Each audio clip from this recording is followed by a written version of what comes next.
Friends, welcome to your own channel civils Taiyari. आज की comprehensive news analysis में आप सबका स्वागत है। कॉम्प्रिहेंसिव न्यूज़ एनालिसिस शुरू करने से पहले डेली आंसर राइटिंग के चैलेंज के क्वेश्चंस को देखेंगे। क्वेश्चन नंबर 1 है, कोविड-19 pandemic has caused tremendous misery for children in South Asia. What is the impact of COVID on children and how can we mitigate it? तो Covid महामारी ने दक्षिण एशिया में बच्चों के लिए एक ज़बरदस्त दुख पैदा किया है। बच्चों पर इसका क्या प्रभाव है और इसे हम कैसे कम कर सकते हैं। तो एक यूनिसेफ की रिपोर्ट आई थी जिसने कि बताया है कि साउथ एशिया में बहुत ज़्यादा प्रॉब्लम्स क्रिएट हुई हैं बच्चों को, और इसी रिपोर्ट को हम आज डिटेल में इसका डिस्कशन करेंगे। उसके अलावा हम और ये भी देखेंगे कि किड्स राइट इंडेक्स क्या है और इसमें बच्चों की मतलब इंडिया का क्या कौन सी रैंक है। फिर हमारा पेपर 3 से सेकंड क्वेश्चन है, और पेपर 3 का क्वेश्चन कहता है कि इंडिया की जो प्राइवेट सेक्टर फर्म्स हैं, Indian private sector firms, they have shown a good sense of corporate social responsibility during pandemic, but lot of things need to be done to effectively utilise CSR funds for greater good of the community. Elucidate. तो हमें स्पष्ट करना है कि भारतीय निजी क्षेत्रों में फर्मों ने महामारी के दौरान कॉर्पोरेट सामाजिक जिम्मेदारी की अच्छी भावना दिखाई है। तो इसका हमें एग्जाम्पल देना है यहाँ पे कि अच्छी भावना दिखाई है, ये हमें जो है प्रूव करना है। फिर हमें ये बताना है कि समुदाय में अधिक से अधिक अच्छे CSR को प्रभावी बनाने के लिए बहुत सारी चीज़ों की आवश्यकता है। तो क्या लूप होल्स हैं, हमें वो भी बताने हैं। इन सबको हमें स्पष्ट करना है। तो हमें ये क्वेश्चन देखिए 2 पार्ट्स में है। पहला पार्ट हमें देखना है कि किस तरह से हेल्प की है। दूसरे पार्ट में हमें देखना है कि क्या और नीडेड है, क्या और करना चाहिए जिससे कि CSR को और ज़्यादा इफेक्टिव बनाया जा सके। तो चलिए शुरू करते हैं, देखते हैं इन क्वेश्चंस को कैसे करना है। इसके अलावा आज द हिंदू में कुछ एडिटोरियल्स को भी हम डिस्कस करेंगे। सो गाइस, कल एक रिपोर्ट जो है यूनिसेफ के द्वारा पब्लिश की गई थी, और रिपोर्ट का कहना है कि कोविड-19 जो है 360 मिलियन बच्चों को पॉवर्टी के अंदर धकेल देगा साउथ एशिया में। रिपोर्ट का कहना है कि ऑलमोस्ट 9,17,000 बच्चे और मदर्स जो है साउथ एशिया में मर सकती हैं अगले 12 महीनों में, और उसके अलावा 8,81,000 डेथ्स जो है बच्चों की हो सकती है अंडर एज 5। ये ऐसा जो है रिपोर्ट का कहना है। तो साउथ एशियन रीजन में काफ़ी ज़्यादा जो है पॉवर्टी का इम्पैक्ट होगा, पॉवर्टी के ऊपर जो है काफ़ी इम्पैक्ट होगा कोविड का as such health impact as compared to impact of poverty. Economic impact ज़्यादा है और हेल्थ इम्पैक्ट थोड़ा सा कम देखने को नज़र आ रहा है। साउथ एशिया का रीजन में ऑलमोस्ट 360 मिलियन बच्चे पॉवर्टी में धकेले जाएंगे, और फूड इनसिक्योरिटी है उनको बहुत ज़्यादा अगले 6 महीनों में। ये जो है यूनिसेफ की रिपोर्ट में बताया गया था। यूनिसेफ की ये रिपोर्ट आपकी जून 23, 2020 को रिलीज़ हुई है। रिपोर्ट का कहना है कि 240 मिलियन बच्चे इस रीजन में ऑलरेडी जो है पुअर क्लासिफाइड हैं, बट नोवेल कोरोना वायरस की वजह से एडिशनल 120 मिलियन बच्चे और इफेक्ट होंगे। तो ये आपके 240 मिलियन ऑलरेडी थे, 120 और हो जाएंगे। आप ये सोचिए, जो ऑलरेडी फिगर है उसकी आधी फिगर जो है सिर्फ कोरोना की वजह से जो है ऐड होगी पॉवर्टी में। तो ये अपने आप में काफ़ी ज़्यादा जो है डराने वाली भी बात है, और काफ़ी ज़्यादा जो है इकोनॉमिक क्राइसिस के ऊपर भी हिंट करने वाली बात है। साउथ एशिया में अगर टोटल बच्चों की बात करें तो 600 मिलियन बच्चे हैं जिनकी एज 18 ईयर्स से कम है, और उनमें से 600 मिलियन में से 6 बच्चे जो है पुअर हो सकते हैं या फूड इनसिक्योर हो सकते हैं। ऐसा अगेन यूनिसेफ के एस्टिमेट्स में बताया गया था।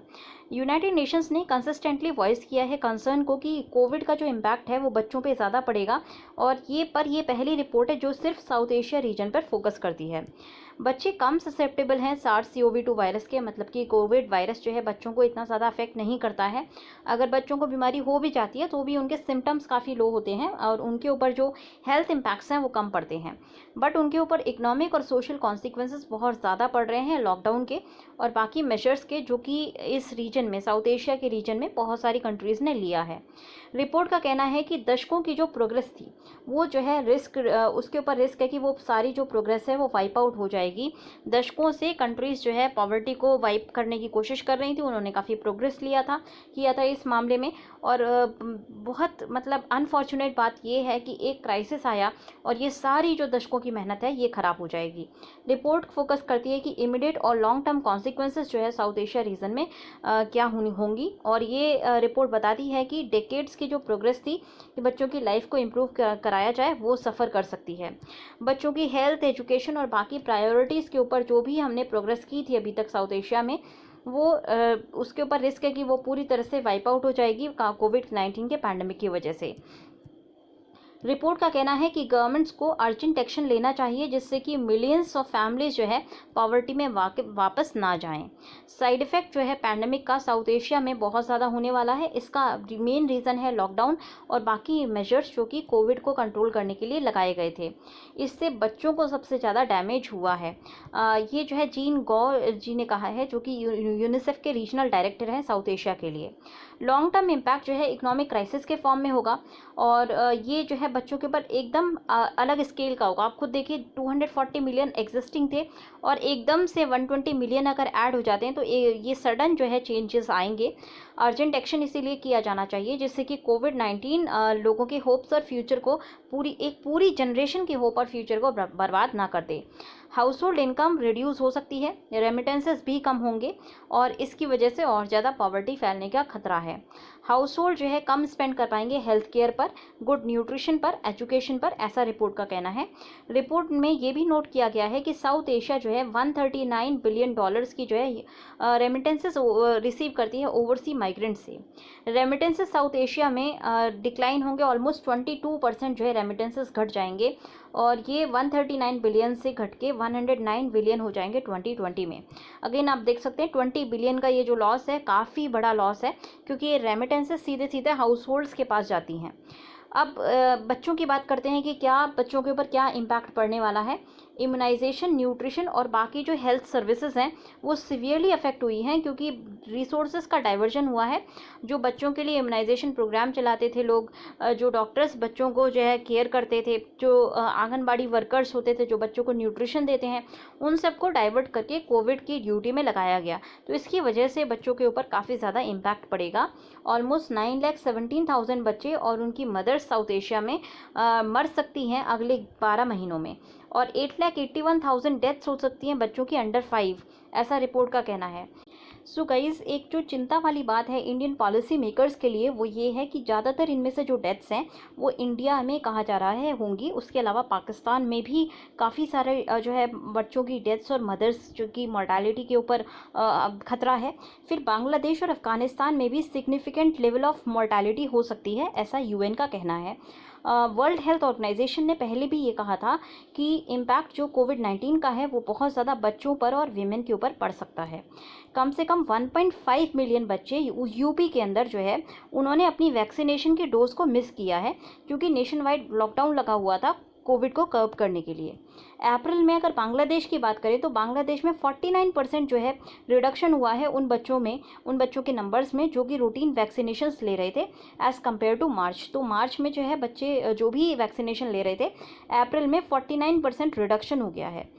7 वीक का जो लॉकडाउन हुआ वहाँ पर बांग्लादेश में, उसकी वजह से 7 मीजल्स के आउटब्रेक हुए हैं और 250 केसेस जो है रिपोर्ट किए गए हैं अलग अलग पार्ट्स में नेपाल के अंदर। तो 7 मीजल आउटब्रेक हमने देखे हैं और उसके अलावा 250 केसेस हमने नेपाल के अंदर देखे। तो ये देखिए कि जो प्रॉब्लम्स है ना बच्चों की, वो कोविड से ज़्यादा ये है कि बाकी जो उनकी हेल्थ सर्विस है उसमें डिसरप्शन हो रहा है। सबसे बड़ी बात होती है कि बच्चों को प्रोटेक्ट करने के लिए वैक्सीनेशन बहुत ज़्यादा ज़रूरी होता है। ये कोई भी यंग पेरेंट आपको बता देगा, कोई भी अभी जो रिसेंटली पेरेंट बना हुआ है वो बता देगा आपको कि कितना इंपॉर्टेंट होता है वैक्सीनेशन सर्विसेज लेना। और ये वैक्सीनेशन सर्विसेज वर्चुअली हॉल्ट पर हैं ऑलमोस्ट 3 से 4 महीने के लिए। ये जो 3-4 महीने का पूरा गैप पड़ गया है इम्यूनाइजेशन सर्विसेज में, इससे बहुत ज़्यादा बच्चों के ऊपर इम्पैक्ट पड़ेगा, उनकी हेल्थ के ऊपर बहुत ज़्यादा इम्पैक्ट पड़ेगा। क्रूशियल होता है कि चाइल्ड बर्थ, चाइल्ड हेल्थ और न्यूट्रिशन सर्विसेज जो है वो अवेलेबल रहें फैमिलीज़ के लिए इवन ड्यूरिंग कोविड-19, क्योंकि देखिए चाइल्ड बर्थ, चाइल्ड हेल्थ और न्यूट्रिशन सर्विसेज ये तीनों काफ़ी इंपॉर्टेंट हैं मॉर्टेलिटी को कम करने के लिए। ये तीनों काफ़ी इंपॉर्टेंट हैं बच्चों की और मदर्स के ध्यान रखने के लिए। तो ये चीज़ें अवेलेबल होनी चाहिए कोविड-19 के दौरान भी। अनफॉर्चुनेटली क्या प्रॉब्लम हुई थी कि चाइल्ड हेल्थ और न्यूट्रिशन सर्विसेज जो है काफ़ी बड़े टाइम तक पूरे साउथ एशिया में जो है सस्पेंड कर दी गई थी बिकॉज रिसोर्सेज इतने नहीं थे कि दोनों जगह देखा जा सके। अब फूड इनसिक्योरिटी की अगर हम बात करें तो रिपोर्ट का कहना है कि फूड इनसिक्योरिटी काफ़ी ज़्यादा बढ़ गई है और ऐसा जो है यूनिसेफ ने अपने खुद के सर्वेस कंडक्ट किए थे रीजन में, उसके बेसिस पे कहा है। यूनिसेफ सर्वे का कहना है कि श्रीलंका के अंदर 30% जो फैमिलीज़ हैं उनका फूड कंजम्पशन रिड्यूस हुआ है। इसी तरह का सर्वे बांग्लादेश में हुआ था और बांग्लादेश में भी सिमिलर रिजल्ट्स आए हैं, मतलब 30% वहाँ पे भी फैमिलीज़ का जो फूड कंजम्पशन है वो रिड्यूस हुआ है। और उसके अलावा बांग्लादेश में ये भी रिवील हुआ कि पुअरेस्ट फैमिलीज़ को जो है एक दिन में 3 मील्स जो है नहीं मिल पा रहे हैं। ऑलमोस्ट साउथ एशिया की अगर हम बात करें तो आधी बिलियन जो पॉपुलेशन है वो फूड इनसिक्योर है। और प्रोजेक्शंस ये शो करते हैं कि जो टारगेट सेट किए गए थे यूएन सस्टेनेबल डेवलपमेंट गोल्स के, एसडीजी के, वो शायद अब हम मीट नहीं कर पाएंगे। इंडिया एक सिग्निफिकेंट चैलेंज फेस करता है टारगेट को मीट करने में। और ऐसा हमने देखा भी था, डाउन टू अर्थ की state of India's environment 2020 in figures वाली जो रिपोर्ट आई थी उसमें हमने देखा था किस तरह से इंडिया जो है अपने टारगेट्स को मिस कर सकता है।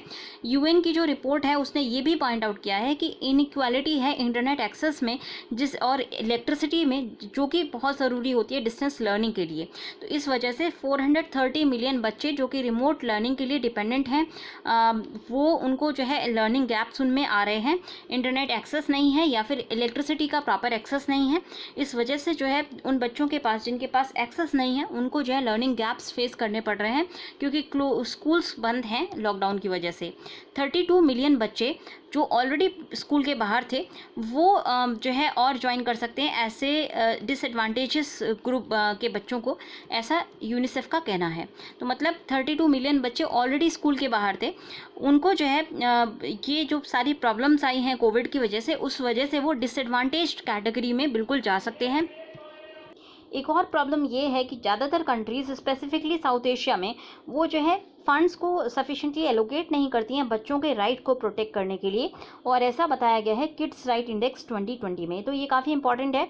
अगेन अब आपका प्रीलिम्स के लिए क्वेश्चन बनेगा कि किड्स राइट इंडेक्स जो है किसने पब्लिश किया है। तो किड्स राइट इंडेक्स जो है आपका किड्स राइट फाउंडेशन ने पब्लिश किया है और इसमें टॉप पोजीशन आइसलैंड की थी, फॉलोड बाय स्विट्ज़रलैंड, फिनलैंड और स्वीडन। ऑलमोस्ट ये आपको जो है पता करना है। स्पेसिफिकली अगर हम इंडिया की बात करें तो इंडिया की रैंक किड्स राइट इंडेक्स में बता देते हैं। तो कहीं साउथ एशिया रीजन में सबसे अच्छी रैंक जो है भूटान की है, इंडिया की 113th रैंक है। तो ये आपको याद रखनी है, 113th रैंक है किड्स राइट इंडेक्स में। इसमें बहुत सारी चीज़ें देखी जाती हैं, उतना डिटेल में हम इस वाले लेक्चर में नहीं पढ़ेंगे। अगर आपको अलग से पढ़ना है किड्स राइट इंडेक्स के बारे में तो आप कमेंट सेक्शन में डाल दीजिएगा, उसकी जो है 10 मिनट्स की एक वीडियो मैं बना के डाल दूँगी, जिससे कि आपको इस पर्टिकुलर इंडेक्स के बारे में अंदाज़ा पड़ सके। तो यहाँ पे जो है यूएन ने कहा है कि इस तरह के इम्पैक्ट को मिटिगेट करने के लिए इमीडिएट एक्शन लेना होगा गवर्नमेंट को, और रिसोर्सेज जो है ज़्यादा यूज़ करने होंगे, सोशल प्रोटेक्शन स्कीम्स को जो है यूज़ करना होगा, और उसके साथ साथ एक इमरजेंसी यूनिवर्सल चाइल्ड बेनिफिट और स्कूल फीडिंग प्रोग्राम बनाने होंगे। तो बच्चों के लिए स्पेसिफिक प्रोग्राम बनाइए जिससे कि बच्चों को जो है पॉवर्टी से निकाला जा सके।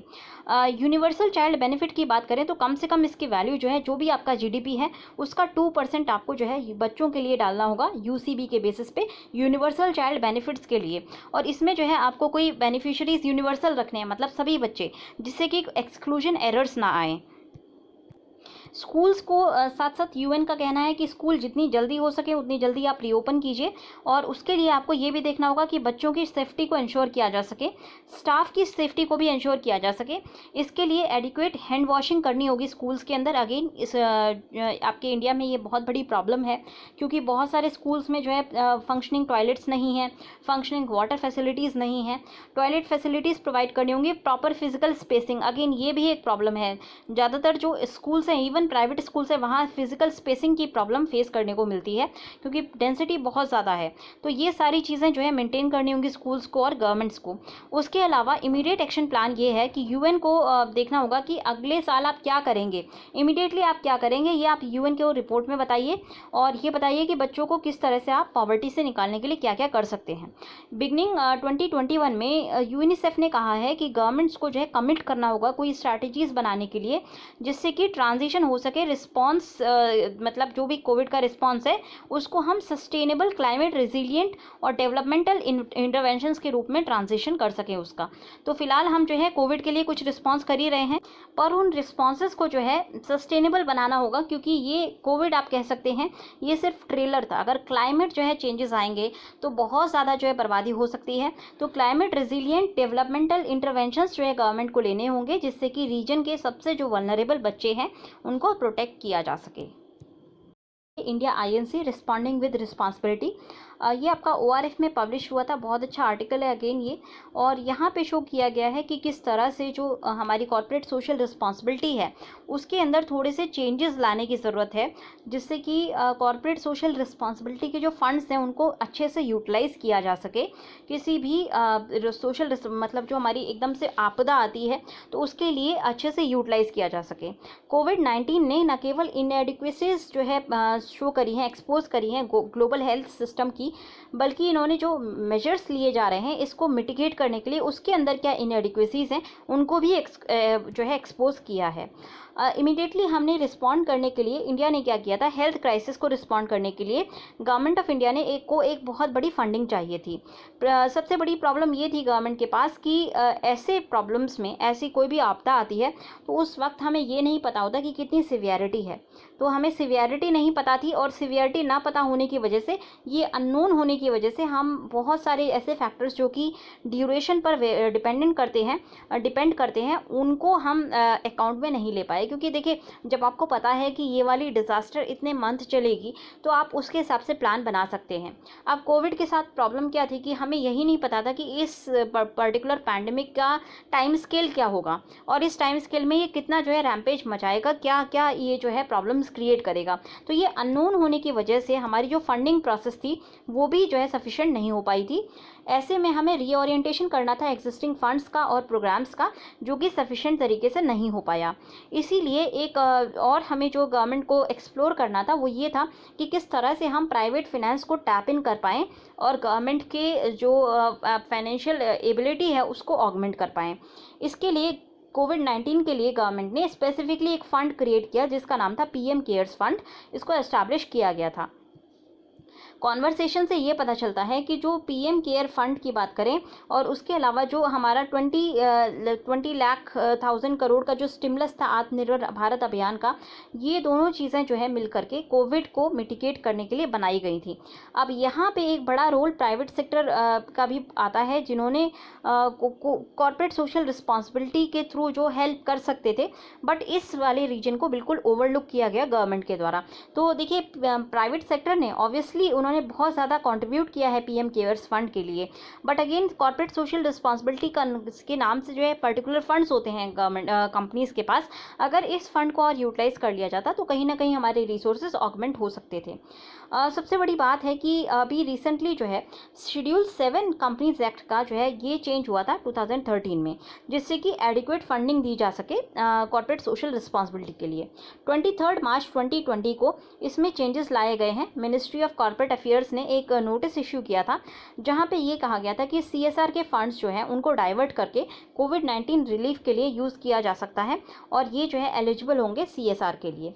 तो एडिशनली 28 मार्च को मिनिस्ट्री ऑफ कॉर्पोरेट अफेयर्स ने एक सर्कुलर इशू किया और ये क्लियर किया था कि जो भी कंट्रीब्यूशन पीएम केयर फंड में डाला जा रहा है वो एलिजिबल होगा सीएसआर एक्टिविटी के under item A8 of schedule 7 of companies act 2013। मतलब अगर किसी कंपनी ने पीएम केयर्स फंड में कंट्रीब्यूशन किया है तो उसको सीएसआर एक्टिविटी की फंडिंग के रूप में काउंट किया जाएगा। अब ये जो स्टेप था, इसने क्या किया कि सीएसआर के जो रिस्पॉन्सेस थे वो काफ़ी तेज स्पीड अप कर दिए थे कोविड-19 आउटब्रेक के दौरान, और ये केवल अनप्रेसिडेंटेड मैनर में देखा गया। कंपनीज एक्ट 2013 ने मैंडेटरी किया है कंपनीज को जिनका भी एनुअल टर्नओवर 1000 करोड़ से ज़्यादा है कि वो अपना जो भी नेट प्रॉफिट है उसका 2% आने वाले 3 साल के अंदर आने वाले 3 सालों के अंदर वो जो है सीएसआर पॉलिसी के तहत खर्च करेंगी। कॉर्पोरेट इंडिया ने डोनेट किया approximately 5324 crore PM care fund के लिए as a part of their CSR activity. इसके अलावा 2529 करोड़ जो है एलोकेट किया गया है इन कंपनीज़ के द्वारा, जिससे कि वो मेजर्स को ले सके कि वो अपने आसपास की कम्युनिटी में जो भी वल्नरेबल लोग हैं, तो ये जो है vulnerable communities, frontline workers, employ welfare, health care system, इन सब के लिए जो है यूज़ किया जाएगा। 9 करोड़ जो है डोनेट किए गए हैं बहुत सारे एनजीओज़ के लिए जिससे कि वो कोविड-19 का रिलीफ प्रोवाइड कर सकें। तो ये सजेस्ट करता है कि जो एनुअल स्पेंडिंग है सीएसआर की 15,000 करोड़, उसमें से आधे से ज़्यादा ऑलरेडी मोबिलाइज हो चुका है इंडिया के कोविड-19 रिस्पॉन्स और प्रिपेयर्डनेस के लिए।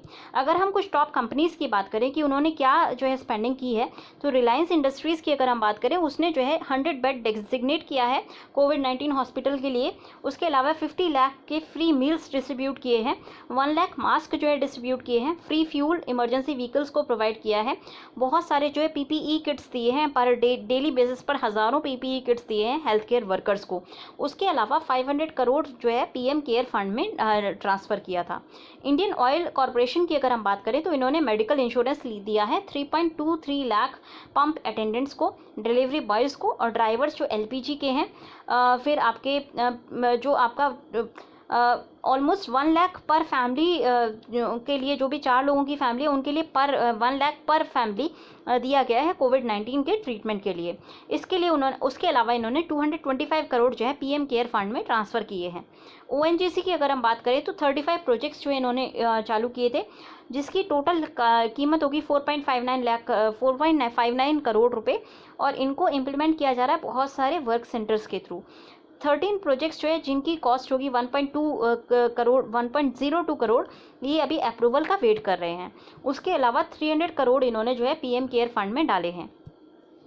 स्टेट बैंक ऑफ इंडिया की अगर हम बात करें तो इन्होंने 30 करोड़ जो है वो कोविड-19 रिलीफ के लिए बहुत सारे प्रोग्राम्स चलाए हैं, जैसे कि फूड रिलीफ प्रोवाइड की है इसको यूज़ करके, हेल्थ केयर इंफ्रास्ट्रक्चर को स्ट्रेंथन किया है, कैपेसिटी बिल्डिंग की है हेल्थ केयर वर्कर्स की, और रिसर्च जो प्रोजेक्ट्स हैं उनको उनके लिए जो है पैसा दिया है आईएएससी को।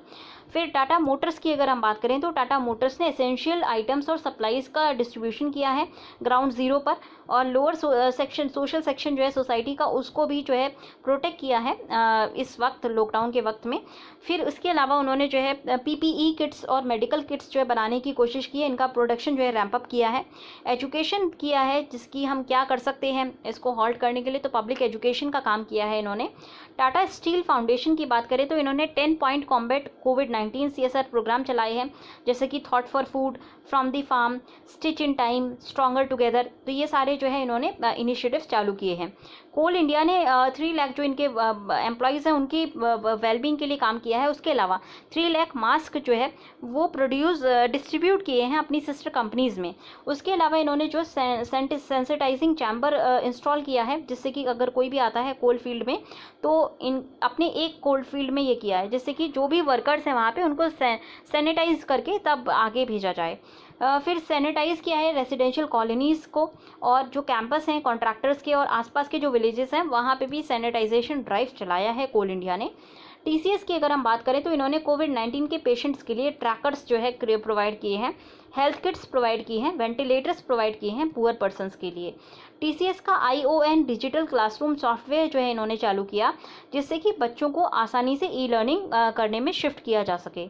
लार्सन एंड ट्यूब्रो ने 500 crore per month as wages दिए हैं अपने कॉन्ट्रैक्ट वर्कर्स के लिए, तो 1,60,000 इनके कॉन्ट्रैक्ट वर्कर्स हैं, इनको जो है बजटेड 500 करोड़ पर मंथ का इन्होंने जो है वेजेस प्रोवाइड किए हैं। एडिशनल बेसिस पे इन्होंने फूड और बेसिक एमिनिटीज़ दी हैं अपने लेबर कैंप्स को।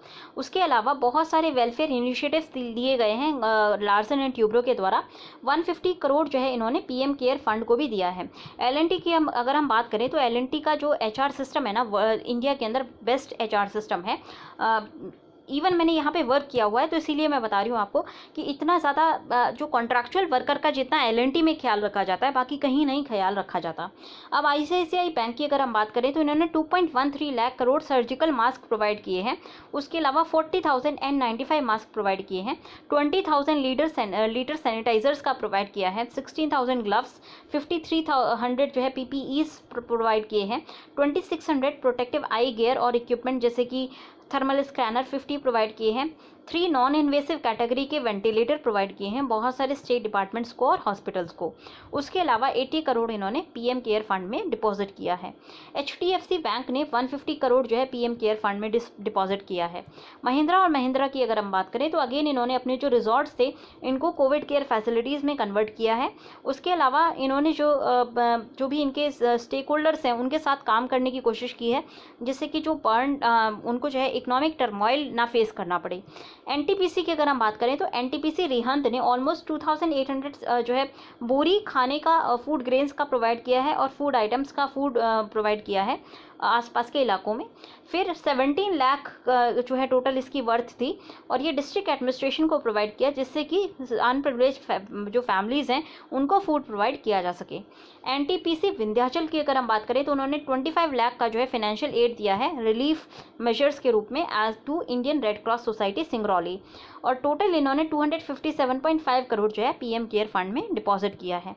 वेदांता की अगर हम बात करें तो वेदांता ने मिनिस्ट्री ऑफ टेक्सटाइल के साथ पार्टनरशिप करके 23 मशीन्स को इंपोर्ट किया, जिससे कि पीपीई मशीन्स को, पीपीई किट्स को प्रोड्यूस किया जा सके। उसके अलावा इन्होंने 10 लाख मील जो है गारंटी किए हैं डेली वेज वर्कर्स के लिए, और 50,000 स्ट्रे डॉग्स को फीड किया है। रूरल कम्युनिटी को कम से कम इन्होंने 1 लाख मास्क डिस्ट्रीब्यूट किए हैं, 15,500 सोप्स और सैनिटाइजर्स डिस्ट्रीब्यूट किए हैं। उसके अलावा 2 लाख N95 मास्क जो है इन्होंने इंपोर्ट करके गवर्नमेंट को देने की बात की है। उन्होंने जो है डिस्ट्रिक्ट हॉस्पिटल के साथ भी कोलैबोरेट किया है। उसके साथ साथ ये डिस्ट्रिक्ट हॉस्पिटल्स को medicines, medical equipments, disinfectant spray जो है प्रोवाइड करेंगे। इन्होंने अपोलो हॉस्पिटल का 24/7 हेल्पलाइन को सपोर्ट किया है, जिसके साथ ये इसको मतलब इस हेल्पलाइन के थ्रू वो जो है बेसिक हेल्थ इन्फॉर्मेशन और गाइडेंस प्रोवाइड करेंगे लोगों को। मारुति सुजुकी की अगर बात करें तो मारुति सुजुकी इंडिया ने जो है आप 1 लाख मैन्युफैक्चरिंग की बात की है कि वो 1 लाख जो ट्रिपल लेयर के मास्क होते हैं उनको प्रोवाइड करेंगे हरियाणा की गवर्नमेंट को, उसके अलावा गुजरात की गवर्नमेंट्स को। तो आप देख सकते हैं कि बहुत सारे जो बड़े बड़े कॉरपोरेट्स हैं उन्होंने अलग अलग तरीक़ों से कोविड-19 से लड़ने के लिए कोशिशें की हैं। उसके अलावा आईटीसी की अगर हम बात करें तो इसने कंटिजेंसी फंड जो है सेटअप किया है 150 करोड़ का, जिससे कि ये फाइनेंशियल असिस्टेंस प्रोवाइड करेगा प्राइमरी हेल्थ केयर वर्कर्स को रूरल इंडिया में।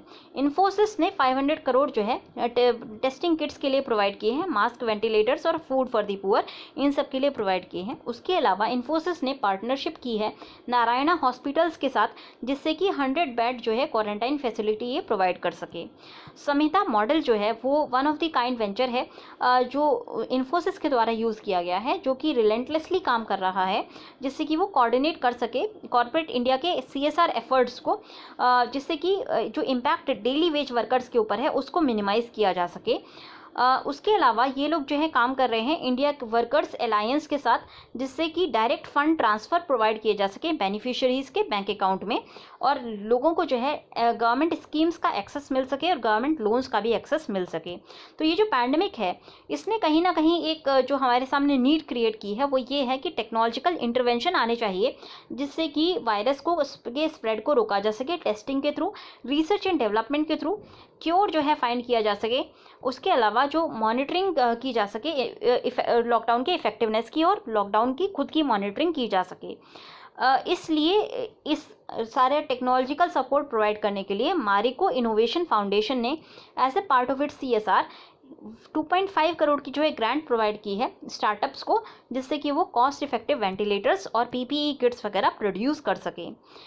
एक और जो नीड थी वो ये था कि गवर्नमेंट के एफर्ट को सपोर्ट करने के लिए लोगों के अंदर अवेयरनेस इंक्रीज़ करनी चाहिए कि क्या क्या प्रिकॉशनरी मेजर हमें यूज़ करने हैं, जैसे कि सोशल डिस्टेंसिंग कितनी रखनी है, मास्क पहनने हैं या नहीं। तो ये सारी चीज़ें जो है हमें लोगों तक पहुंचानी है, जन आंदोलन हमें क्रिएट करना है।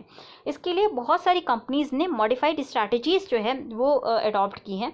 फॉर एग्जांपल कुछ लोगों ने ट्रांसफॉर्मिंग लोगोज जो है यूज़ किए हैं, अपने एडवर्टाइजमेंट के स्लोगन्स को चेंज किया है, जिससे कि बड़ी लार्जर ऑडियंस के साथ कम्युनिकेट कर सकें और उसको भी जो है इन सब अप्रोचेस को फॉलो करने के लिए स्टिमुलेट कर सकें। अमूल जो है एक्टिवली पार्टिसिपेट करता है इन सब चीज़ों में। वो जो है कुछ कार्टून्स के थ्रू मैसेजेस को रिलीज़ करता है और कन्वे करता है मैसेज को, जिससे कि जो भी सोशल ट्रांजिशन है पैंडमिक के दौरान उसको शो किया जा सके। पैंडमिक के दौरान एक जो इम्पॉर्टेंट स्टेप फर्म्स ने लिया है as a part of their CSR activity, वो है कि वेलफेयर और सेफ्टी अपने एम्प्लॉयज़ की प्रोटेक्ट करने का कोशिश की है। CSR फंड ऑलरेडी जो है यूटिलाइज़ किए गए हैं, बट बहुत सारे ऐसे लूप होल्स हैं जो कि अभी एग्जिस्टिंग पॉलिसीज़ में बैरियर की तरह एक्ट करते हैं और इस फंड का बेटर यूटिलाइजेशन नहीं होने देते। कुछ एरियाज़ हैं जिनको हम सही कर सकते हैं। पहला एरिया है CM रिलीफ फंड का। देखिए, जब कंपनी PM केयर फंड में कॉन्ट्रीब्यूट करती है तो उसको जो है CSR एक्टिविटी के रूप में ऐड किया जाता है।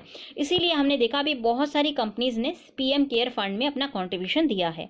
पर इसके साथ साथ एक नीड ये भी है कि CM रिलीफ फंड को भी इसी तरह से CSR एक्टिविटी, अगर कोई कंपनी CM रिलीफ फंड में पैसा डालता है उसको भी CSR एक्टिविटी में काउंट किया जाना चाहिए। ये सजेशन जो है बहुत सारी स्टेट गवर्नमेंट के द्वारा भी आया था। स्टेट गवर्नमेंट और लोकल म्यूनसिपालिटीज़ जो है एक बड़ा रोल प्ले करती हैं कोविड-19 से लड़ाई में। तो जब अनसर्टेनिटी है पैंडेमिक के बारे में और फंड्स का बहुत ज़्यादा क्रंच है स्टेट लेवल पर और साथ साथ हमारे जो म्यूनसिपालिटी लेवल पर, ऐसे में एक नीड है कि एडिशनल फंडिंग की जाए। बल्कि एक और नीड ये भी है कि फास्ट ट्रैक पेमेंट्स किए जाएं, कंपनीज़ को इंसेंटिवाइज किया जाए कि वो स्टेट को भी फंडिंग कर सकें। इसके लिए हमें CM रिलीफ फंड को शेड्यूल 7 ऑफ कंपनीज एक्ट 2013 के अंदर लाना होगा, जिससे कि एडिक्वेट फंडिंग हम प्रोवाइड कर सकें at the state level, so that pandemic को प्रिवेंट किया जा सके और कंट्रोल किया जा सके। दूसरा एक जो हम काम कर सकते हैं वो ये है कि मोबिलाइजेशन जो है CSR फंडिंग का वो सही से करें। तो बहुत सारे ऑर्गेनाइजेशंस जो है अपनी कोविड की लड़ाई कर रहे हैं बेयर मिनिमम रूप में। मतलब बहुत, देखिए जो हमने अभी एग्जाम्पल देखे हैं वो काफ़ी, जितनी हमारे पास कंपनीज हैं उसके कंपैरिजन में बहुत कम एग्जाम्पल्स हैं।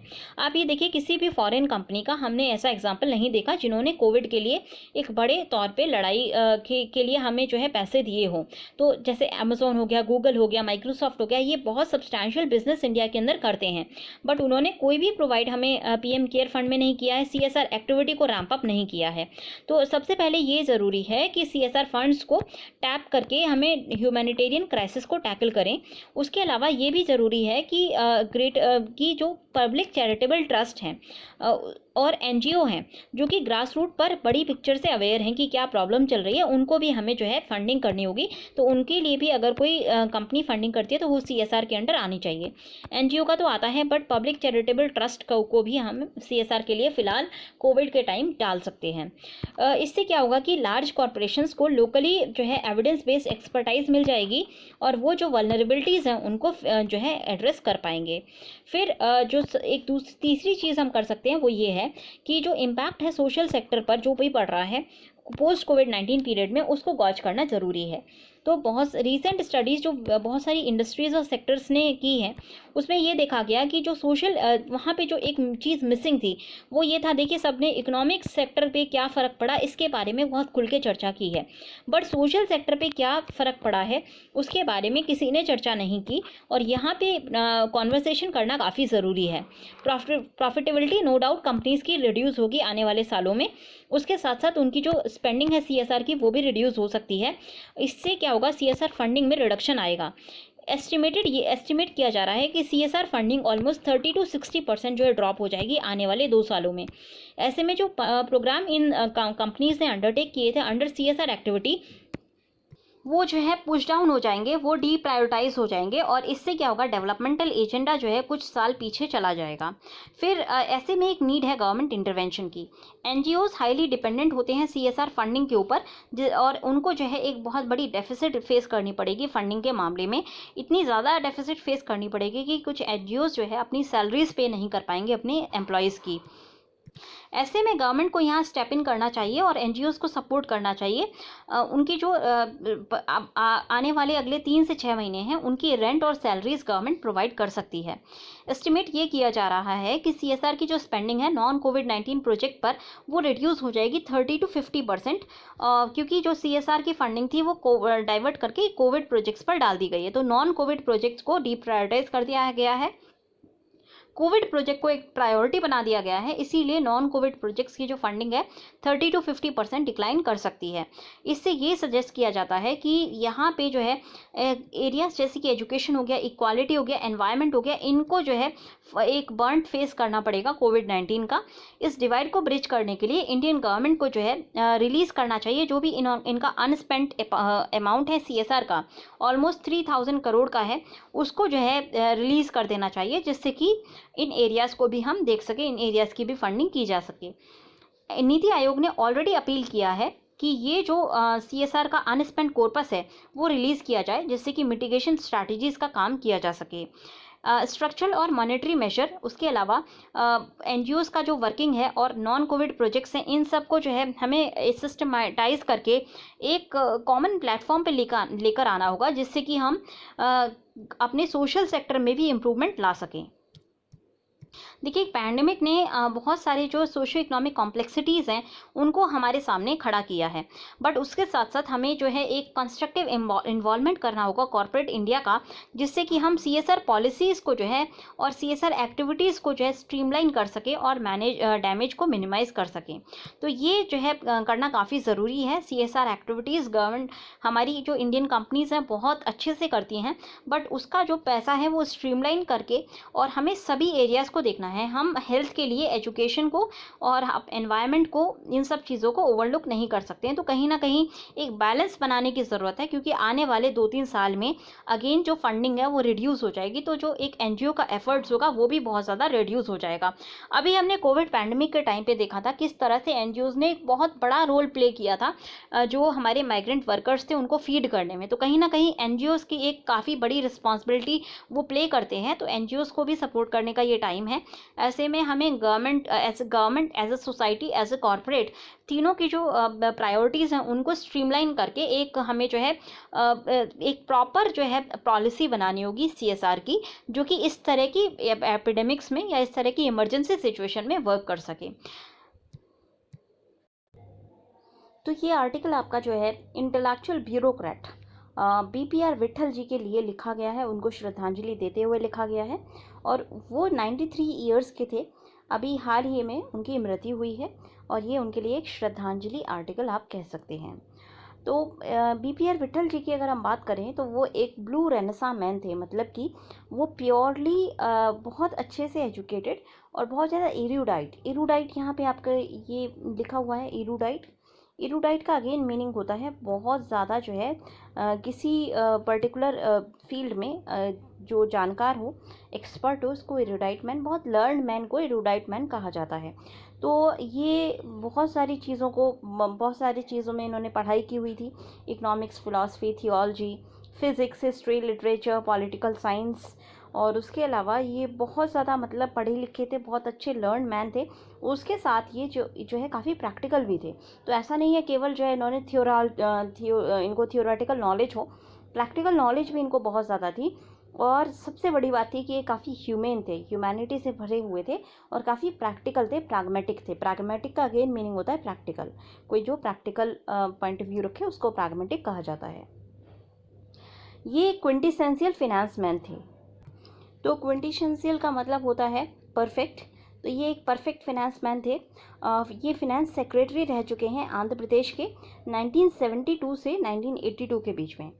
और ये देखिए 10 साल कोई फिनेंस सेक्रेटरी रहे किसी स्टेट का, काफ़ी बड़ी बात होती है। और एक ये फिनेंस सेक्रेटरी की जॉब ऐसी होती है कि ये जॉब मतलब काफ़ी प्रैक्टिकल, काफ़ी ऐसी जॉब होती है जहाँ पे आपको काफ़ी चीज़ों को मना करना पड़ता है। और ये एक ऐसी जॉब थी जिसने इनको डिफ़ाइन किया, और जिस जॉब को इन्होंने डिफ़ाइन किया अपने करियर में एज एन आईएएस, जहाँ पर लोग जो है बहुत जल्दी ट्रांसफ़र्स हो जाते हैं। आपने देखा होगा कितने सारे आईएएस ऑफिसर्स का आपने सुना है। फॉर एग्ज़ाम्पल खेमका जी का एक अनफॉर्चुनेट एग्जाम्पल हमारे सामने कि किस तरह से उनका बार बार ट्रांसफ़र होता रहता है। तो एक ऐसा एरा और एक ऐसा जॉब जहाँ पर ट्रांसफ़र्स जो है काम होते रहते हैं, डिपार्टमेंट्स चेंज होते रहते हैं, वहाँ बीपीआरवी ऐसे एक व्यक्ति थे जिनका जो है स्टिंट, मतलब जो अपने फिनेंस सेक्रेटरी के रोल में 10 साल तक रहे थे, और जो अपने आप में काफ़ी जो है बड़ी बात है। और वो उनकी पर्सनल, एक्सेप्शनल पर्सनल और प्रोफेशनल ट्रेड्स की गवाही देता है। भी खुद भी डी सुब्बाराव जी फिनेंस सेक्रेटरी रह चुके हैं आंध्र प्रदेश के एज वेल एज सेंटर के।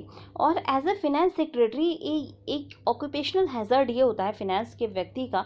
आप किसी भी फिनेंस के व्यक्ति के पास देख लीजिए, उनको जो है ज़्यादातर वो काफ़ी क्रिटिकल एक रोल हो जाता है उनका, क्योंकि उनको जो है कंपनी के फिनेंसेस संभालने हैं। ऐसे में देखिए प्रपोजल्स बहुत सारे आते हैं, बहुत सारे लोग अच्छे अच्छे प्रोजेक्ट्स लेके आते हैं, और आपके पास मनी अनलिमिटेड नहीं होता। ऐसे में आपको जो है मना करना पड़ता है, काफ़ी अच्छे प्रोजेक्ट्स के लिए भी आपको मना करना पड़ता है। ज़्यादातर वक्त आपको जो भी आपका जो भी प्रपोजल लेके आ रहा है उसको मना करना होता है। मिनिस्टर्स कॉलीग्स जो है अप्रोच करेंगे फाइनेंस सेक्रेटरी को, विद प्रोजेक्ट लेकर के आएंगे, इनिशिएटिव्स लेके आएंगे और फंड्स को सीक करते हैं। और फाइनेंस सेक्रेटरी को जो है बैलेंस करना होता है गवर्नमेंट की बुक्स को, और इसीलिए बार बार उनको जो है मना करना पड़ता है। मना करना अनअवॉइडेबल हो जाता है, चाहे आप कितने भी इंक्लाइंड हों, कितने भी पॉजिटिव हों उस पर्टिकुलर प्रोजेक्ट के लिए, बट आपका जो नो है, नो कहना है, वो आपको कहना ज़रूरी हो जाता है, क्योंकि आपके पास अनलिमिटेड मनी नहीं है। बट देखिए, मना करने का भी अपना तरीका होता है। तो मना करना कोई बुरी बात नहीं है, मना करना आपकी जॉब की एक रिस्पॉन्सिबिलिटी है, बट किस तरह से आपने मना किया यही एक डिफरेंस क्रिएट करता है। और यहाँ पर बीपीआरवी जो है हमेशा अलग खड़े रहते थे। वो सबके प्रपोजल्स को एक ओपन माइंड से सुनते थे, उनको जो है एक बेनिफिट ऑफ डाउट देते थे। फाइनल व्यू जो है लेते वक्त वो देखते थे कि मेरिट्स जो है प्रपोजल के अंदर वो उस बैलेंस हो पा रही हैं फाइनेंस से कि नहीं। अगर बैलेंस नहीं हो पाती तो उनको मना करना पड़ता था। बट अगेन, मना करते हुए जब वो मना करते थे तब भी वो इतने एग्रीएबल मैनर में कहते थे, इतने शांति के साथ कहते थे, इतने अच्छी तरीके से कहते थे कि आप जो है, जो दूसरी पार्टी है, वो डिसअपॉइंट होके तो जाएगी ऑफिस से, बट कभी भी बुरा नहीं मानेगी। और यही जो ट्रेड था उनका, ये जो ट्रेड्स थे एज आईएएस, उनके अंदर प्रोफेशनलिज्म था, काफ़ी प्रैक्टिकल थे, ओपन माइंड के थे, और इसी वजह से उनको जो है कॉन्फिडेंस मिला था काफ़ी अच्छे चीफ मिनिस्टर्स का। उनको अपने कलीग्स का रिस्पेक्ट मिलता था, और वो एक रोल मॉडल थे जूनियर ऑफिसर्स के लिए जो भी फिनेंस डिपार्टमेंट में पोस्टेड थे। और वो इतने ज़्यादा जो है इतने अच्छे थे फिनेंस सेक्रेटरी के रूप में कि बाकी स्टेट्स के फिनेंस सेक्रेटरी भी इनको देखा करते थे, इनसे सलाह लिया करते थे जब भी उनके स्टेट्स में प्रॉब्लम्स आती थी। अब बैलेंसिंग एक्ट की बात करते हैं। मतलब ये देखिए, बहुत अच्छे से बैलेंस करते थे चीज़ों को। तो इनको जो है लेटर ऑन बनाया गया as a 10th member of 10th finance commission. आपको पता होगा कि फाइनेंस कमीशन एक आपकी जो है कॉन्स्टिट्यूशनल बॉडी होती है। इसको प्रेसिडेंट हर 5 साल जो है अपॉइंट करते हैं, और ये बॉडी जो है रिकमेंडेशंस देती है कि किस तरह से टैक्सेस को सेंटर और स्टेट के बीच में शेयर किया जाना चाहिए। ये एक अनएनविएबल जॉब होती है। मतलब यहाँ इस जॉब में कोई आना नहीं चाहता, क्योंकि उसको जो है बैलेंस करना होता है, जेन्युइनली बैलेंस करना होता है, और डिसाइडेडली जो है एक बैलेंस किस चीज़ का करना होता है। एक तो काफ़ी ज़्यादा डिमांड होती है स्टेट से कि उनको ज़्यादा से ज़्यादा फिनेंस मिले, और सेंटर जो है उनसे बार बार जो है मांग करता है कि उसके पास इतना पैसा छोड़ दिया जाए कि अगर कोई नेशनल इमरजेंसी आती है, कोई डिफेंस का कोई मुद्दा है या फिर सिक्योरिटी का मुद्दा है, तो उसको जो है सेंटर टेक केयर, उसकी जो है केयर कर सके। तो उस वक्त की बात है जब 1992 में जब ये फाइनेंस कमीशन के मेंबर बनाए गए थे, उस वक्त जो है आपके सेंटर स्टेट्स में बहुत सारे बड़े बड़े नाम थे as a chief minister. For example Jayalalithaa ji, NTR, Ramakrishna Hegde, और ये सारे लोग जो है एंटी सेंटर प्लेटफॉर्म के को राइड करते हुए अपनी पावर में आए थे। तो ये काफ़ी अगेंस्ट थे कि सेंटर के पास तो इतना ज़्यादा पैसा होना ही नहीं चाहिए। एनटीआर ने फेमसली इतना तक कह दिया था कि सेंटर एक कंसेप्चुअल मिथ है। उन्होंने जो है ये दिखाया था कि मैप ऑफ इंडिया पे आप देखिए, मैप ऑफ इंडिया पूरी तरह से स्टेट से भरा हुआ है, तो फिर सेंटर की ज़रूरत ही क्या है। उस वक्त जब ये 10th फाइनेंस उसके कमीशन के मेंबर बने थे, उस वक्त D Subbarao ji finance secretary थे आंध्र प्रदेश के। और as a finance secretary Andhra Pradesh के उन्होंने काफ़ी बार जो है इंटरेक्ट किया था डी सुब्बाराव बीपीआरवी जी से, और काफ़ी बार जो है ऑफिस स्पेस भी उनके साथ शेयर किया था। क्योंकि एज ए फाइनेंस सेक्रेटरी और as a member of financial commission आप जो है स्टेट्स में जाकर के उनकी जेन्युइन प्रॉब्लम समझते हैं, और जेन्युइन जो फाइनेंशियल प्रॉब्लम होती है वो बेसिकली फाइनेंस सेक्रेटरी ही समझा सकता है। तो इसी वजह से ऑफिस स्पेस भी उन्होंने शेयर किया है साथ में। ये जो डी सुब्बाराव जी थे, ये ऑनेस्टली होप कर रहे थे कि बीपीआरवी जो है बायस्ड होंगे स्टेट्स की तरफ, क्योंकि ये 10 साल स्टेट के फाइनेंस मिनिस्टर रह चुके हैं, तो इन्हें पता है कि स्टेट की प्रॉब्लम्स क्या होती हैं, और इसीलिए ये कहीं ना कहीं स्टेट्स को ज़्यादा फिनेंसेस देंगे। और ये बात उनकी गलत साबित हुई जब 10th फाइनेंस कमीशन का वर्डिक्ट आया तो। और ये काफ़ी डी सुब्बाराव जी कहते हैं कि वो बहुत इम्प्रेस हुए थे कि किस तरह से बीपीआरवी कंबाइन कर सके अपने एप्रिसिएशन को, स्टेट की नीड्स को वो जानते थे, और वो समझते थे कि क्या स्टेट की नीड्स हैं, और उसके साथ साथ फर्म नेशनलिस्टिक आउटलुक भी था उनका, और इन दोनों चीज़ को वो 10 as a member of 10th finance commission combine कर पाए थे। देखिए गाइज, यहाँ पे आप देखिए न्यूट्रलिटी होना कितना इंपॉर्टेंट ट्रेट होता है एक सिविल सर्वेंट का। आप एज ए फाइनेंस कमीशन जब आप मेंबर थे हैं एक फाइनेंस कमीशन के, तब आप बायस नहीं हो सकते हैं। चाहे आपने 10 साल ऐसे फाइनेंस सेक्रेटरी काम किया हो, पर आपको जो जॉब मिली है उसको आपको प्रोफेशनली एज ए बिल्कुल एक प्रोफेशनल ट्रेड के साथ करना है।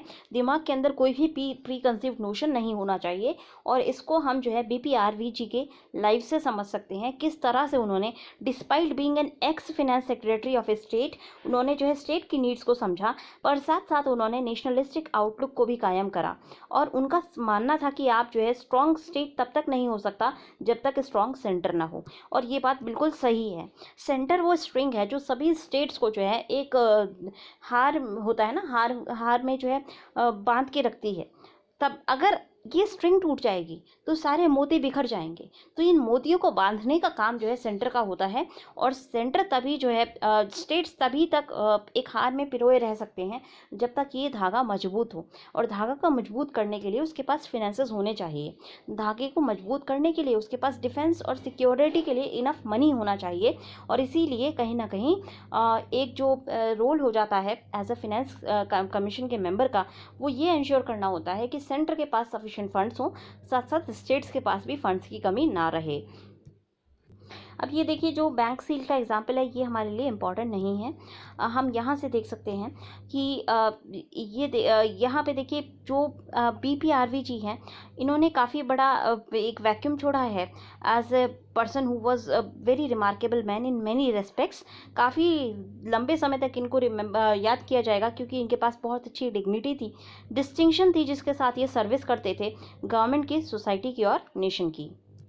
तो इतना ही आज हमको इसमें देखना है, और बहुत अच्छे आपको एग्जाम्पल मिला होगा। एज अ बहुत अच्छी केस स्टडी के रूप में आप इसको कोट कर सकते हैं। इवन अपने जो आप ऐसे लिखते हैं वहाँ पे भी आप इसका यूज़ कर सकते हैं। जब भी कोई ऐसे आता है, कोई एथिकल ऐसे आता है, वहाँ पे आप एज एन एग्जाम्पल के रूप में इनका नाम जो है याद रखें आप, BPR विट्ठल जी, और इनको आप कहीं ना कहीं कोट कर सकते हैं। बहुत डेफिनेटली आप इसको कोट कर सकते हैं। जब ये देखिए, आपकी आंसर राइटिंग स्किल पे डिपेंड करता है। अगर आपकी आंसर राइटिंग स्किल है अच्छी है तो आप इसको डेफिनेटली कहीं ना कहीं कोट कर सकते हैं उससे, क्योंकि ये IAS कैडर के थे और काफ़ी डिस्टिंग्विश्ड IAS पर्सन रहे हैं, तो इससे आपका जो पॉइंट्स हैं आपको ज़्यादा मिलेंगे, मार्क्स आपको ज़्यादा मिलेंगे। तो आप नेक्स्ट आर्टिकल की ओर बढ़ते हैं। नेक्स्ट आर्टिकल है अनडिज़ायरेबल एक्यूटल। तो यहाँ पे हाई कोर्ट ने एक जो है किसी को एक्यूट कर दिया था, किसी पर्सन को, बिकॉज उनको जो है उन्होंने जो है एक मर्डर, यहाँ पे जो पूरा केस बताया गया है ये है कि एक लो कास्ट के मेंबर ने जो है, एक लो कास्ट के पर्सन ने किसी हाई कास्ट की वुमेन के साथ शादी की थी, और शादी करने के बाद इनको जो है डे लाइट में बाद में इसको 5 लोगों ने मार दिया था।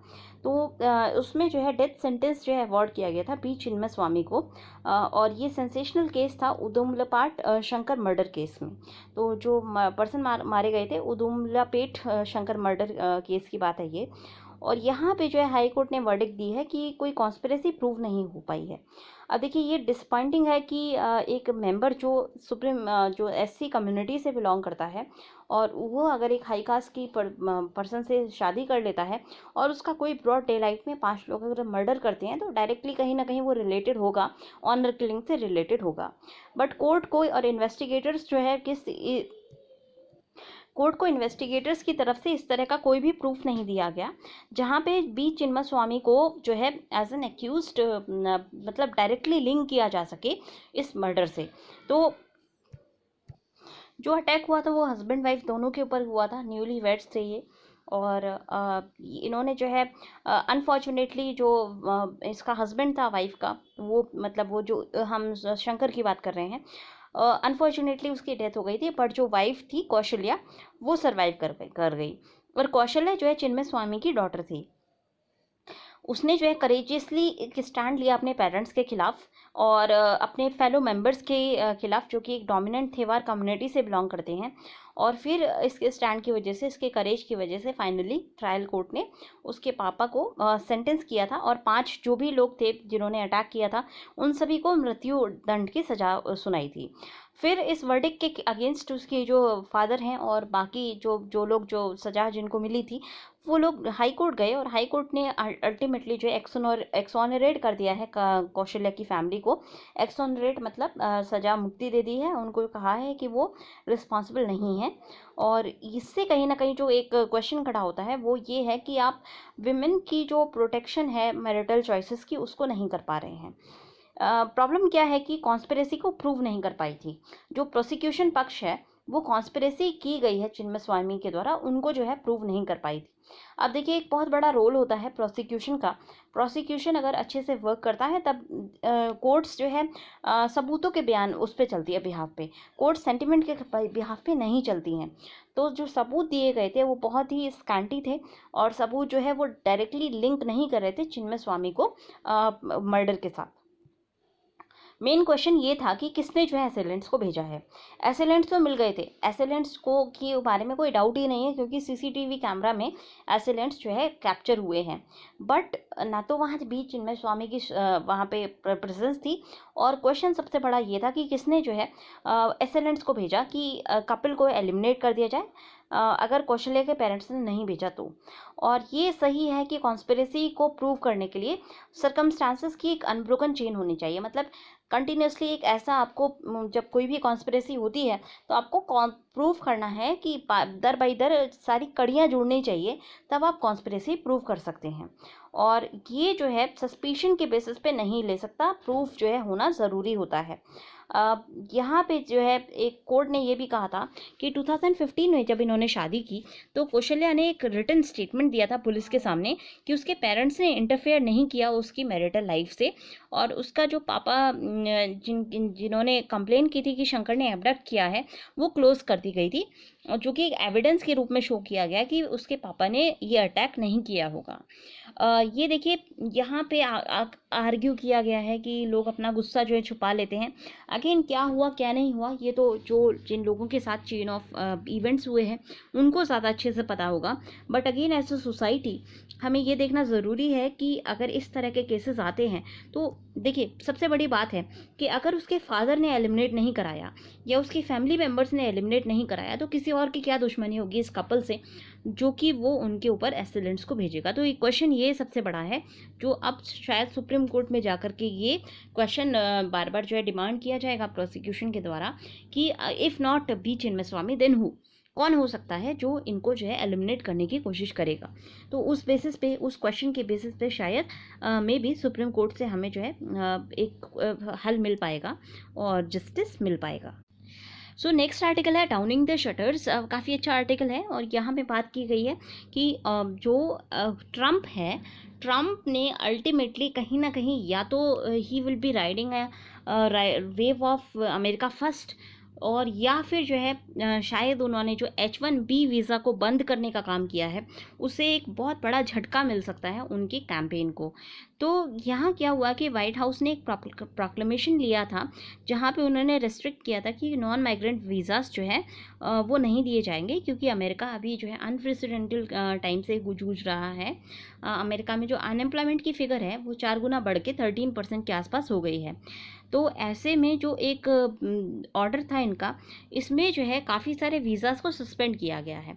इन वीज़ास का नाम है H1B वीज़ा जो स्किल्ड वर्कर्स को दिया जाता है, और इसमें सबसे ज़्यादा जो बेनिफिशरीज होते हैं वो इंडियंस होते हैं। फिर दूसरा आपका H2B वीज़ा है जो कि सीजनल वर्कर्स को इशू किया जाता है जो कि लैंडस्केपिंग और हॉस्पिटैलिटी इंडस्ट्री में काम करते हैं। तीसरा तरह का वीज़ा है L1 वीज़ा, ये इंट्रा कंपनी ट्रांसफ़र्स के लिए यूज़ होता है।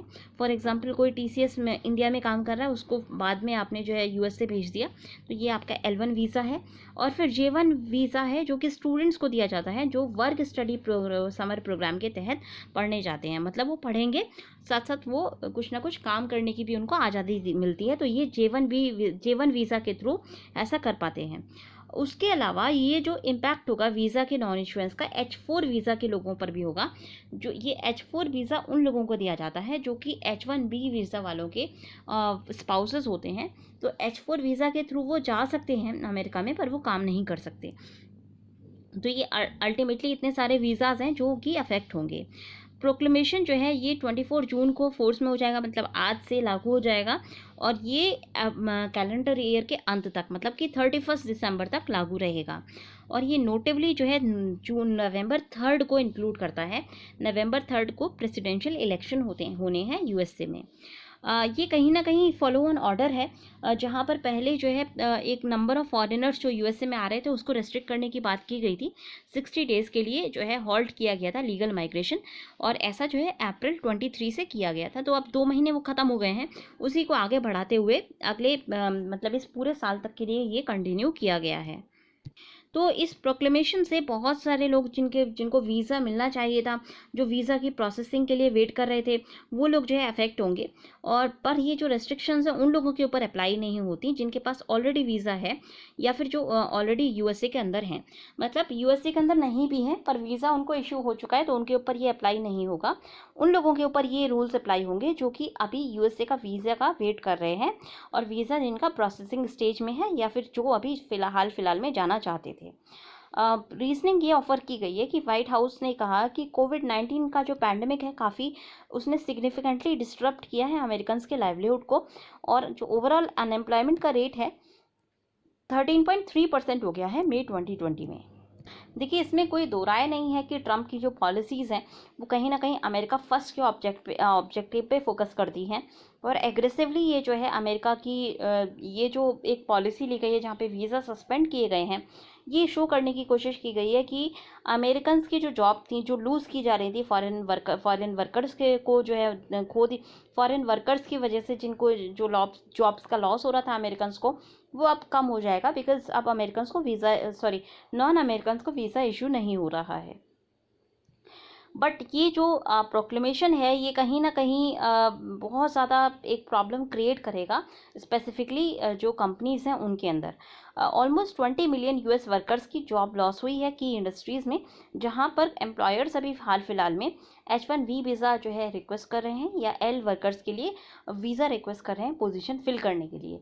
तो एक नैरेटिव ये बनाया जा रहा है कि ये फॉरेन वर्कर्स को हायर करने के लिए की जगह आप जो अमेरिकन्स अनएम्प्लॉयड हुए हैं उनको हायर कीजिए, और इसी सोच के चलते हुए कहीं ना कहीं वीज़ाज़ को सस्पेंड किया गया है। बट बात ये है कि ट्रंप का जो एक इस तरह का ये जो एक एग्रेसिव कैंपेन है, इसको जो है अमेरिकन जो कंपनीज़ हैं उनको पसंद नहीं आएगा, क्योंकि ये एम्प्लॉयर्स हैं जो बहुत सारे नॉन माइग्रेंट फॉरेन वर्कर्स को एम्प्लॉय करते हैं। और यहाँ सीधे सीधे ये जो एक ऑपोजिशन आया है, काफ़ी स्विफ्ट ऑपोजिशन आया है। गूगल के सीईओ सुंदर पिचाई ने जो है तुरंत रिस्पॉन्ड किया था कि इमिग्रेशन ने बहुत ज़्यादा कंट्रीब्यूट किया है अमेरिका के सक्सेस के लिए, उसको जो है ग्लोबल लीडर बनाया है टेक्नोलॉजी में। और गूगल एज ए कंपनी जो आज है वो भी इमिग्रेंट्स की वजह से ही बनी है। सुंदर पिचाई ने यह भी कहा था कि वो बहुत डिसअपॉइंटेड हैं इस प्रोक्लेमेशन से, और वो कंटिन्यू करेंगे इमिग्रेंट्स के साथ स्टैंड करना, और साथ साथ वो इस तरह से काम करने की कोशिश करेंगे जिससे कि वो सबके लिए अपॉर्चुनिटीज़ को एक्सपैंड कर सकें। अगर ज़्यादा लोग इस तरह से फॉर्च्यून 500 कंपनी के और लोग जो है इसी डिसअपॉइंटमेंट की नोट को स्ट्राइक करते हैं, तो वो कहीं ना कहीं देखिए अमेरिका में जो एक इलेक्शंस होते हैं या कहीं पे भी इलेक्शंस होते हैं, बहुत ज़्यादा उसमें मनी इन्वॉल्व होता है। अब ये जो एक प्रोक्लेमेशन था ट्रंप का, ये क्या करेगा, जो अमेरिकन सीईओज़ हैं उनको बैंड कर देगा ट्रंप के खिलाफ जो बिडेन के कैंप में। और यहाँ पे जो लॉबिंग है, जो पैसा है और जो इन्फ्लुएंस है कंपनीज यूज़ करके, कहीं ना कहीं जो बिडेन का जो केस है उसको बढ़ा देती हैं, उनकी जो एक स्थिति है उसको मजबूत कर देती हैं। अल्टीमेटली हो सकता है कि ट्रंप का ये इस तरह का जो प्रोक्लेमेशन है न केवल वहाँ के एक बहुत सारे इमिग्रेंट कम्युनिटी के अगेंस्ट जाता है और उनको जो है स्ट्रेंज करेगा, क्योंकि उनके जानने पहचानने वाले लोग उनकी कंट्री मैन के खिलाफ जाता है ये, तो कहीं ना कहीं उनके वोट्स कट करेगा। उसके अलावा उन लोगों के भी वोट कट करेगा जो कि एम्प्लॉयर्स हैं, और एम्प्लॉयर्स का मनी भी ट्रंप से हटकर दूसरा जो आपके डेमोक्रेट हैं, डेमोक्रेटिक वाइस प्रेसिडेंट थे जो बिडेन, उनकी तरफ जाने की कहीं ना कहीं संभावना है। तो इससे जो है ट्रंप का जो कैंपेन है मजबूती प्रदान होने की जगह यहाँ पे एक काफ़ी रिस्की कैंपेनिंग का ये मुद्दा ट्रंप ने उठाया है, और यहाँ से उनको जो है लॉसेस ज़्यादा होने की संभावना है। तो आज के डिस्कशन में इतना ही। अगर आपको पसंद आया हो तो लाइक करना ना भूलें। Thanks a lot and have a good day.